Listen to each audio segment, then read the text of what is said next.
All right, we're here with Harvey Smith, the creative director on Dishonored 2. We just had a chance to check out the game. One thing that I had to ask, how exciting was it going into this one knowing that your protagonist was going to have dialogue? Yeah, so we were really psyched about Emily and Corvo talking. We had Corvo as a silent protagonist in the first game, and we heard a lot of fan feedback that they loved Corvo, but he was a little cold and mechanical. They wanted to know how he felt about things. So for Emily, we found Erica Luttrell, who's an amazing actress.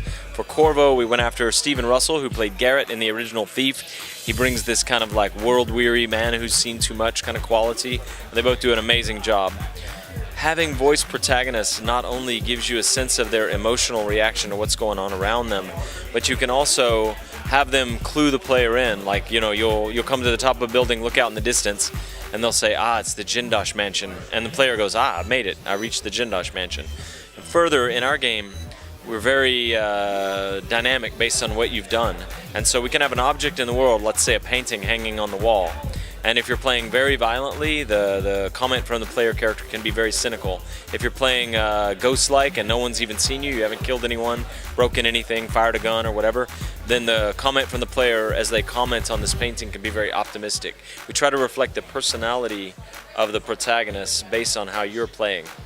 Now, one thing that you did mention during the Q&A, which I found the most interesting, was the chaos system and how, you know, back on the first game it was more like, oh, you kill X amount of people, this is what you get at the end. Can you give us more details so the audience can learn about it? Yeah, so the chaos system is intended to like let the game reflect how you're playing, but we got some feedback from players in the first game that it was a little too binary. Kill less than 20% of the people in the world and you get the more optimistic ending. Kill more than 20% of people and you get a cynical, darker ending. I think both endings are valid. Like if I play very violently, I want to feel like the city is burning at my back. But nonetheless, we choose a more nuanced approach this time. So first of all, we have a number of endings. There are 4 stages to the ending. Each one has variations based on branches of how you've played, like who you sided with, who you killed, which faction you supported. And then on top of that, all of the possible end games have a kind of like more cynical or more optimistic version of each based on how you've been playing. And then further, it doesn't come down to just like X% of people I've killed. Each person in the world is dynamically assigned a kind of morality, either sympathetic, guilty, or murderous, and each one of those contributes more or less to the final chaos score. Now, right around your launch time, right? So we're right around the corner, basically 2 months away, more or less. Not even a little more than a month away at this point. There's new hardware in these weeks, right? So we have that virtual reality stuff from Sony, but also a little more beefed up PS4 Pro. We had a chance of playing this on PC today with some Xbox controllers. Have you guys thought about, you know, patching in that enhancement for a PS4 Pro, let's say? Yeah, we were showing the game today off on a PC with an Xbox controller, but I played on Xbox One, I played on PS4, I played on PC. You know, all of them are interesting, different platforms, and just like last time, I always tell people, play the one that you're most comfortable with, that you're most excited with. That said, we haven't announced anything related to any new hardware updates. Okay.